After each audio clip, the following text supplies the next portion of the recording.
எத்தனையோ எதிர்பார்ப்புகள் என் வாழ்வினில். இதோ நான் மாம்சமான யாவருக்கும் தேவனாகிய கர்த்தர். என்னாலே செய்யக்கூடாத அதிசயமான காரியம் ஒன்றுண்டோ? எரேமியா 32:27.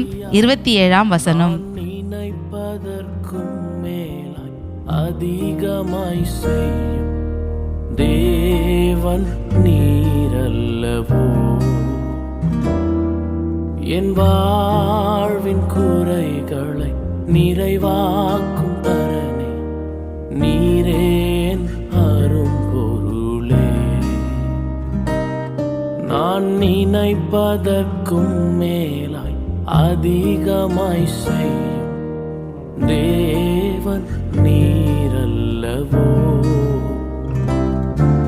என் வாழ்வின் குறைகளை நிறைவாக்கும் பரனே, நீரே என்